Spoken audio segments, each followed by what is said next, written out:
back to my channel. So a couple months ago I played this old version of my game, and it was like a weekend reading vlog and it was really fun.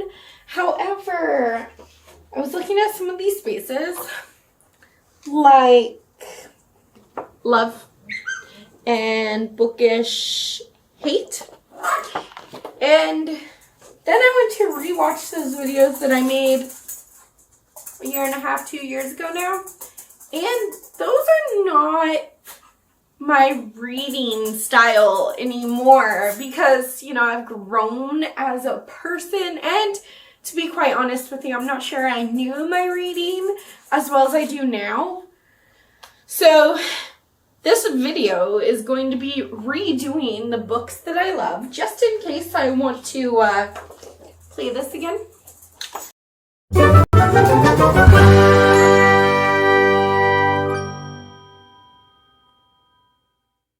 Then I'll have a current list of things that I try to find in the books that I read. And I have 1 or 2 recommendations per thing that I look for in my books. I hope that makes sense. It'll make more sense as we get into this video. This is kind of a two-parter. These are recommendations, and this is a specific list of things that I love in books. But this is also me calling out to you to help me find more books with these things in them. So, if, say, one of my things that I really like is a college setting, and I recommend my book, I also want you down in the comments to go with me on each thing that I recommend and recommend me a book, because those are the types of things that I like to read in my novels. I know, that sounds crazy, but let's do it. I think I have 15 specific things that I love in books, and basically I'm gonna say that I'm almost guaranteed to love a book if a book has this specific thing in it. The first thing that I love in books is a college setting, like that mostly takes place on campus. So this is The Ravens by Cass Morgan and Danielle Page. This one is like contemporary because it takes place in our world, which is also another thing that I like. I like magic that takes place in our world. I know, that sounds so weird. It's not on my list, but it should be. So, college campus. I have read romance. I like romance. I like thrillers, but this is a thriller with magical elements because you follow a coven of witches that are acting like a sorority, because, I mean, they're a sorority, but then this murder takes place, and the witches think that it's their duty to try and solve the murder. It's so good. Highly recommend. And if you have any recommendations, remember, play along with me and leave them in the comments. The third thing, because I added the contemporary with magical elements, or like a contemporary that follows witches. If you have any recommendations that is predominantly a contemporary, it takes place in our world, but there's some kind of magic involved, I kind of think that I prefer unexplained magic too. Like some kind of unexplained element. Please recommend those too, because I need more of those. Then the next thing, I have 2 books for this because I love when you follow an already established couple. I think it's because I met my husband. I almost called him my boyfriend. I met my husband in high school, and we've been together for a long time. And, like, I know it doesn't always happen like that and everything, but I do know that marriage takes a lot of work, a lot more work than a lot of people seem to think. So when you follow a married couple who's just going through things and they're like, oh, it's the end of the marriage, like in After I Do by Taylor Jenkins Reid, you follow Lauren and Ryan, who have been married for 7 years, I think. And they decide that they need to take a year off from marriage. So it's not like they're getting divorced, not yet, but they're pausing their marriage. They're not allowed to talk to each other in that year, no matter what, because they've been fighting all the time. So they take this year away from their marriage and step back. And either when they come back together in a year, it's either going to work out because they know what life is like without the other person, or it wasn't meant to be. And this is devastating. This broke my heart so bad because this is legitimately one of my worst fears. So I was a sobbing mess when I read this, but I do love those already established couples, which you could have like a hard-hitting contemporary where they're basically like, I'm done. Nope, we can't. We're not working out. This is the end. Or sometimes they do romance books with already established couples. This one follows Naomi and Nicholas, who are a week away from their wedding. So they're fiancés, but they're also arch enemies because they've been not getting along. They fight all the time, but neither one of them wants to call off the wedding because they don't want to be responsible for the payment of the wedding. And it's just like, I felt the hatred for each other. And I cried during this one. I definitely was a bigger sobbing mess for After I Do by Taylor Jenkins Reid. But You Deserve Each Other by Sarah Hoggle is a perfect example of a romance in which, you know, nothing's going right in their relationship anymore. And they're just like, you know, I'm not calling off the wedding because I'm not going to pay for it. And there is this prank war element that I just loved in this book. Highly recommend. You're my worst enemy. Which is so sad because, like, that legitimately could be me and my husband. I love him more than anything. And he truly is my best friend. But there are times where he is my worst enemy too. Not very often, but sometimes. So these are very, very relatable for me, and I just love them full-heartedly. And I want more books that has an already established couple that you follow when they're just like on the brink of the end, I guess, for both of them. I like it in romance, and I like it in more harder hitting contemporaries that are just hard to read, because I love books that break my heart. So, like, bring on all the recommendations for this specific thing.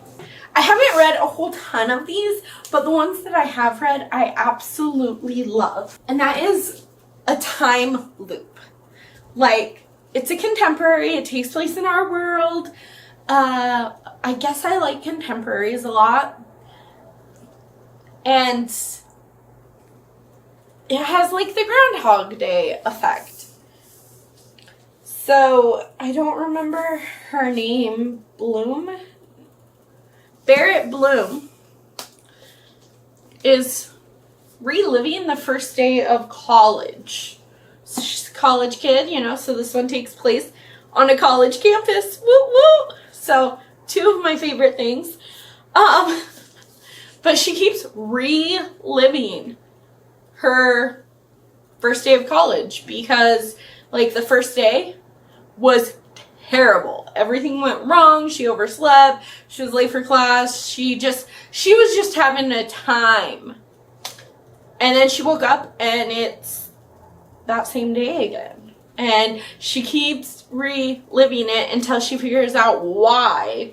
And hopefully gets back to her time where, like, it stops looping. No spoilers, but this one also has romance in it. I don't necessarily need a time loop that has a romance in it, but See You Yesterday by Rachel Lynn Solomon has the time loop with the romance in there, and I like the romance in this one. I'm definitely happy to read other contemporary time loop stories that don't have to do with a romance, but this one just happens to have one. I like the more ominous paranormal books, and not like, there doesn't have to be a ghost, but like a book, I guess an atmospheric book that has me questioning, is it paranormal? Is it just part of the house? Is the main character crazy? Or is she seeing things? Is she hearing things that aren't there? What's going on? Kind of, you question everything because the atmosphere is so good.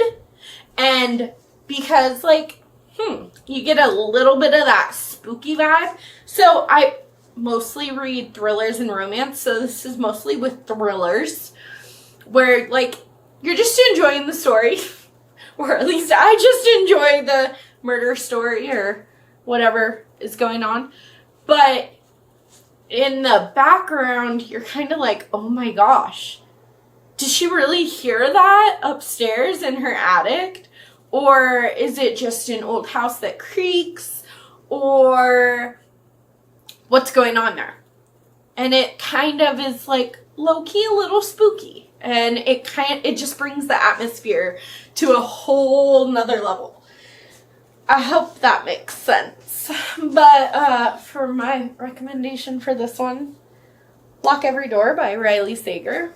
You follow Jules. I think her name is Jules. Yes, Jules. Okay, so it says, no visitors, no night spent away from the apartment, no disturbing the other residents, all of whom are rich or famous or both. Those are the rules that Jules has to live by if she goes to this apartment complex called the Berthominal.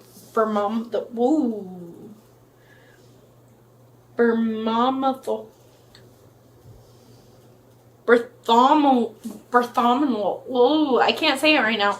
Berthominal. This one right here. Yeah. And she's basically being paid to live there. As she's there, a tenant goes missing. And she starts investigating what happened to this said tenant. But there's so many layers to this story. But when she's in her apartment, she starts hearing things and being very paranoid that something or someone is in her apartment. Love those vibes. The next one is one that I've only read as a thriller, but I would definitely be interested in reading this trope as a romance. I know it'd be slightly different, but I would love to read, like, the nanny trope as a romance. I definitely read it as a thriller, and I always love the nanny trope. It's just like, in both of the thrillers that I've read that have a nanny in it, she's very unreliable, and I just don't trust them. But you're, like, leaving your child with this nanny that in both of the cases that I've read so far, you don't really know her. She's a stranger to you. Yes, you hired her as a nanny, but you didn't do a background check or anything. And she could be some psycho killer. And I just love that trope. So Hidden Pictures by Jason Rulek has the nanny. Like, she hangs out. Her name is Mallory, and she is Teddy's nanny. And you follow her before she becomes a nanny and as she transitions into the job. And things are not what they seem at this house with this nanny that, like, I didn't trust. Because she's a recovering addict. And that's all I'm going to tell you. But there are some creepy pictures in this book. Like, because Teddy draws a lot. So there's some kid pictures in here. Some of them are cute, some of them are creepy. That's all I'm going to say. The next two recommendations are for the same specific thing that I like in my books. And that thing is, I like to be questioned. I like my morals to be tested in my books. Yeah, I love books that are like, well, if you were in this situation, what would you do? Or, you don't think that's wrong? How gross of you. So I have a thriller, and then I have a literary fiction, and maybe this will help explain it. So my thriller is No Exit by Taylor Adams. This makes me question my entire humanity, because you follow this woman named Darby who is driving through Utah. No, she's going to Utah. She's driving through Colorado. And there's a freak snowstorm. Not really freak, because, like, it snows a lot in Colorado. But there's a snowstorm. So she decides that she's going to pull off into this, like, rest area. And there's already a few cars there. So she gets out of her car, and in the car next to hers is, like, a dog crate, a cage that is padlocked that has a child in it. So, of course, Darby being Darby, she goes into the rest area, and then things escalate very, very quickly, because this happens all in one night. I was gonna say that I like books that all take place in one night, but I don't have enough recommendations for that to actually call that a thing. I know that the couple times that I've read it, I have enjoyed it. So if you have more recommendations, what books that happen in one night, let me know in the comments right now. But, like, if you were in that situation, what would you do? Would you try and help that child? Would you go into the rest area? Or what would you do if you were stuck in this location, but you saw a kid in a cage right next to your car? Like, what do you do? So that's what I mean by question my morals. The other book that questions my morals, it questions my morals for a completely different reason. Because, listen. The book is All the Ugly and Wonderful Things by Bryn Greenwood. Listen, this was Book of the Year in 2016. But listen, if you've read this, then you know, but here's the problem. Oh my gosh. This is a literary fiction, which is not typically my jam anyway, but for some reason it works here. So Wavy is the daughter of these two drug dealers that don't really care about her. They kind of just, like, leave her to raise herself. She's like 12, and she's supposed to raise her and her baby brother, Kellen. Then she meets Kellen, who is like a drug runner for her dad. And slowly but surely, Wavy and Kellen start this relationship.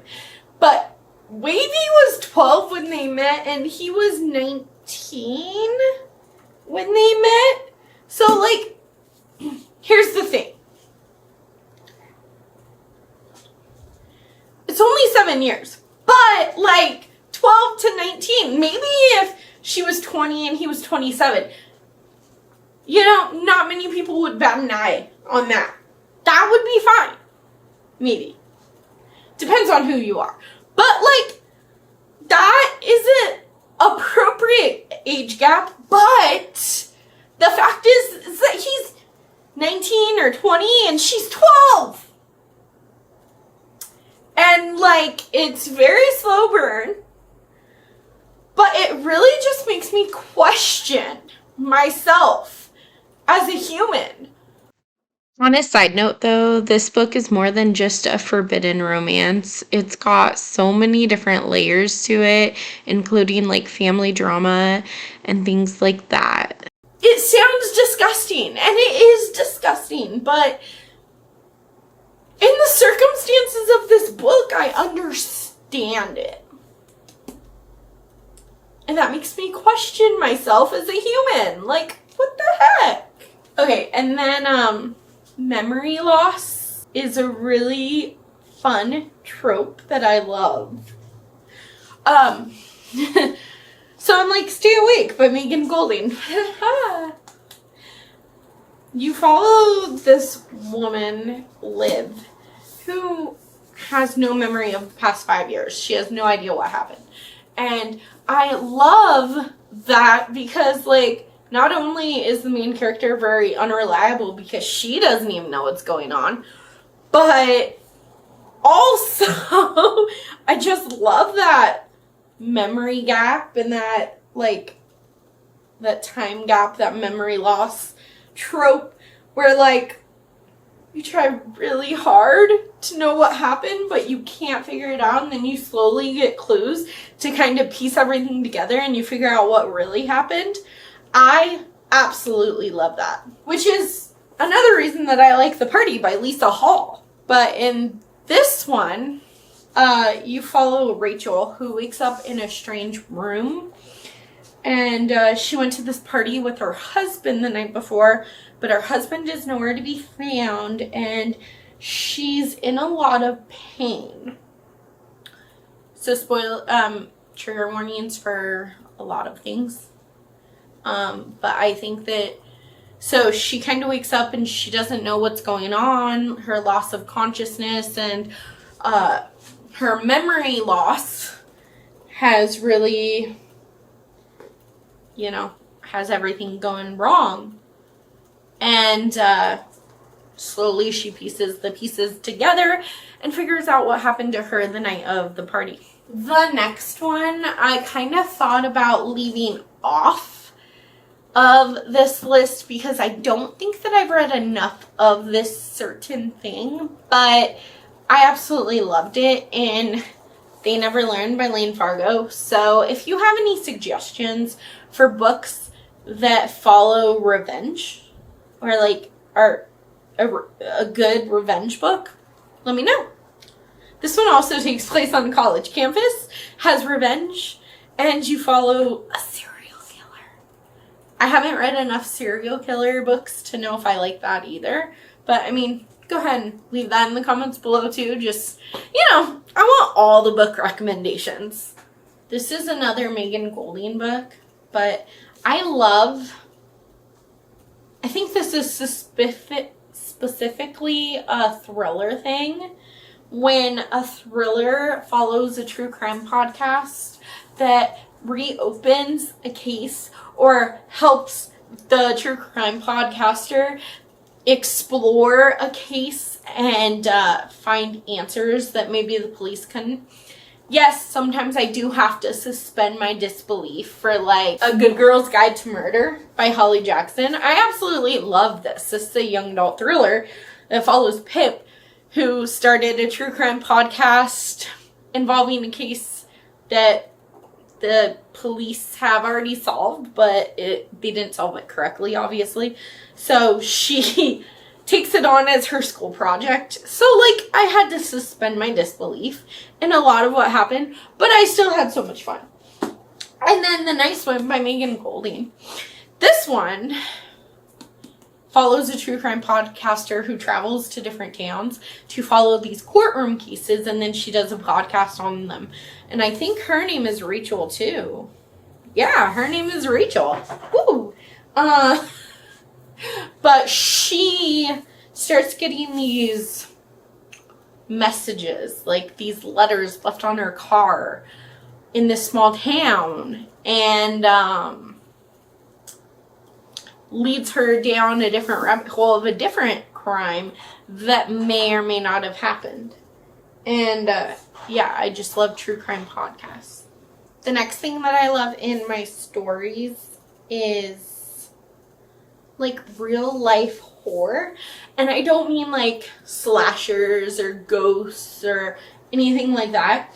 Like ghosts and aliens, yeah, those are scary for some people. And like, that's fine. But sometimes those things, and like Bigfoot and things like that, are questioned if they even exist. So not like creature features or aliens or anything like that.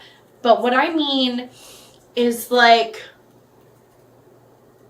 horror that actually exists in the world. Like this book, All the Dangerous Things by Stacey Willingham. This follows a kidnapping. So this woman named Isabel, her son went missing a year ago. He was taken out of his crib in the middle of the night, and now she doesn't sleep. And that's like a real life motherly fear that your child goes missing or gets kidnapped or anything like that. I'm not a mom, but I can only imagine. But I have books like a bank robbery. That's a real life fear if you go into a bank and like, yeah, no, that's scary. There's another one that we'll be talking about that has more about like kidnapping. But I hope that makes sense as to what kind of like horror I mean. Now, some of y'all are gonna say that I'm cheating. But I surprised myself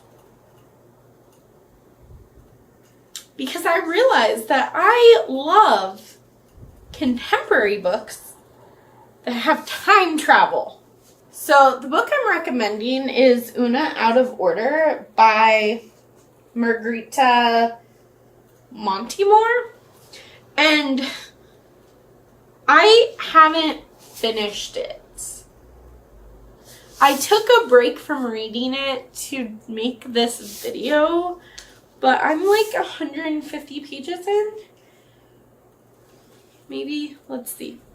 Okay, 140 pages, and it's like 340. So I still have 200 more pages. But I'm loving this book, and I cannot even like imagine that it's not a 5-star read. So if it's not 5 stars and I'm messing up here, then I'm sorry. But this surprised the heck out of me. So I actually, for the spring into reading readathon thing, so elegant with my words today.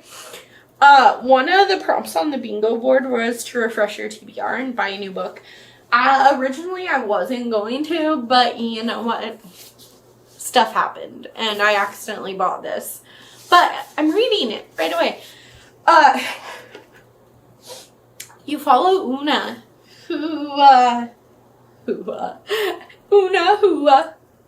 okay, you follow Una,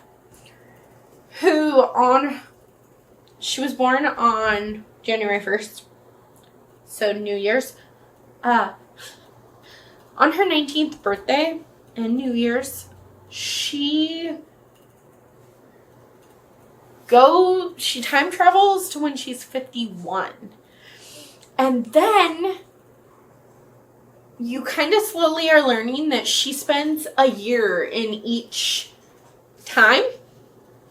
And so she has letters from herself from when she was there before, and she's like, don't do that, please. This is your cheat sheet about your life. This is what's currently going on. This is all the stuff.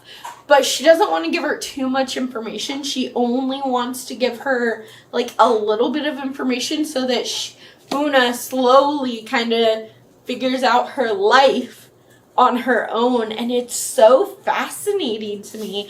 When I'm done with this video, I'm going to be finishing this book. It's so just, I have no idea why I love this book so much, but I am loving every second of this confusing hot mess of a book. It is perfect. And the writing in here, so good. The next thing that I love in books, I literally put books that will break my heart. That is so broad, but I could definitely make a books that will break your heart recommendation video if you are at all interested in that. For the one that I'm recommending right now is A Dog's Purpose by W. Bruce Cameron. Part of the reason that I cried so hard when I read this was because I read it right after my dog Wyatt died. Well, see, I started it right before, and then I finished it the day after I had to put him down, and that I haven't finished the third book. I'm currently reading the third book on ebook. But this entire trilogy so far is amazing. I might just recommend W. Bruce Cameron as a whole because he's an amazing author. But you follow Bailey, who lives his different doggo lives. He like gets reincarnated as a dog each time, and he saves different people, and you know, just like the cycle of life over and over and over. And this was such a deeply impactful book. Books with really good banter is something that I love. I thought about The Unhoneymooners by Christina Lauren because that has the banter on there is on point. But I wanted to give you a different recommendation because I feel like I recommend that book all the time. This is Do I Know You by Emily Wibberley and Austin Siegmund Broca. They're a married couple, for one thing, but they write romance books together. And this one follows an already established couple who go on this anniversary trip to try to rekindle the flame because their mother-in-law, Graham's mom bought them this trip. So Eliza and Graham go to, the beach for a nice honeymoon trip 5 years later. And somehow they get 2 separate rooms.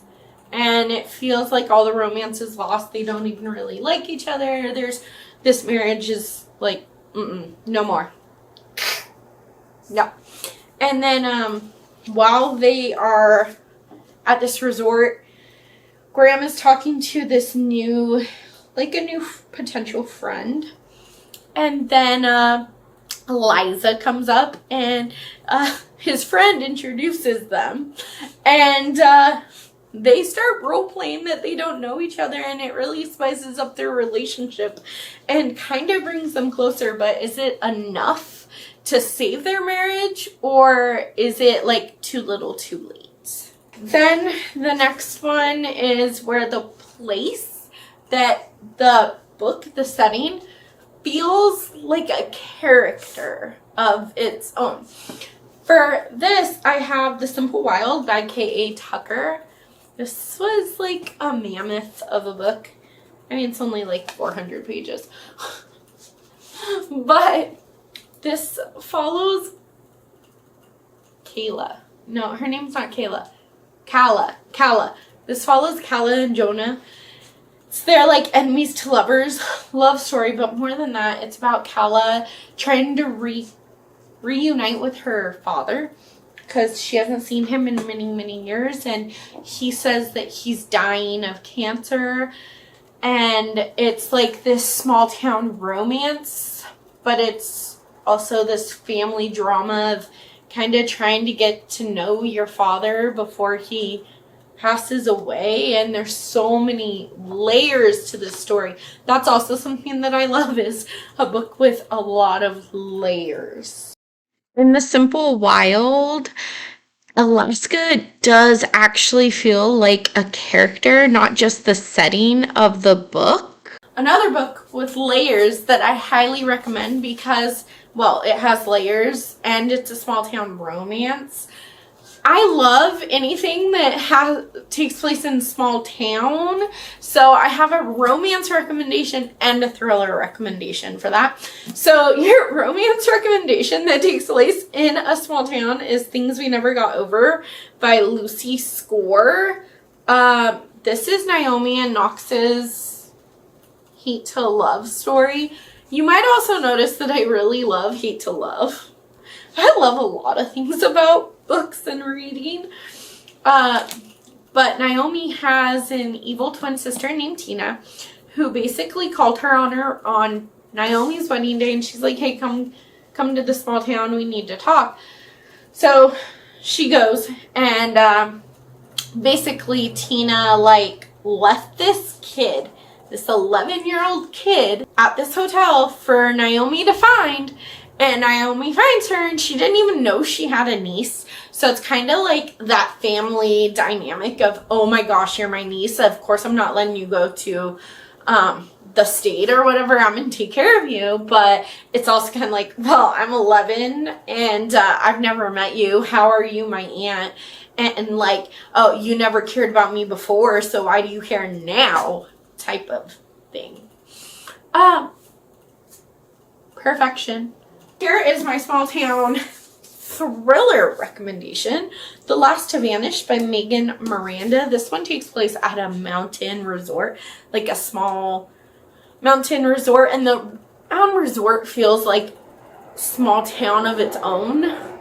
It's like the biggest thing there, so I'm counting this as that. But you follow this woman.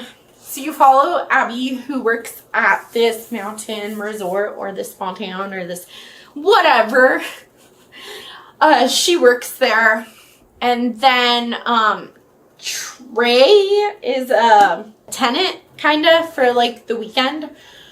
And he's looking for his missing brother who went to this mountain resort and vanished. And then you start to slowly realize that maybe Trey's brother wasn't the only one that went missing, and maybe there's something sinister going on in this mountain resort in this small town. And perfection. I've never loved a Megan Miranda book more. So if you only read one Megan Miranda book, make it The Last to Vanish. And then my last favorite thing in books that I love no matter what is books that make me question who's telling the truth, because there are so many different perspectives and they're telling different stories. Like, whose story do I believe? Here and Gone by Helen Beck, which is the story about this mom who's leaving this abusive husband in Philadelphia. She's trying to go to California, but she gets stopped by a police officer in a small town in Arizona, where she is detained. And then all night in jail, she keeps going like, oh my gosh, where are my kids? Where are my kids? And the cop said there were no kids in the car. It was just empty car seats. But the mom says, no, my kids were there. What did you do with them? And so it's kind of like this back and forth between, do we believe Audra? Do we believe Audra and think that her kids were there and the cop did something to them? Or do you believe the police officer who says there were no kids? And then if you believe the police officer, then what happened to her kids? Did she leave them in Philly with the abusive husband or an abusive father? Or did she kill them and leave them in the middle of the country somewhere between Philly and Arizona? Or what happened? And you have these two differing stories that are completely different. But who do you believe? Do you believe the cop or do you believe the mom? This was probably a longer video than I thought it would be, but I hope you enjoyed it. Don't forget to give it a big thumbs up and subscribe to my channel if you haven't already. Let me know any recommendations that you have down below, and tell me if you want to see more like specific videos like this where I tell you more about the specific things that I like the differing views, or small town, or already established couples, or something like that. If you want like more recommendations like that, let me know in the comments below.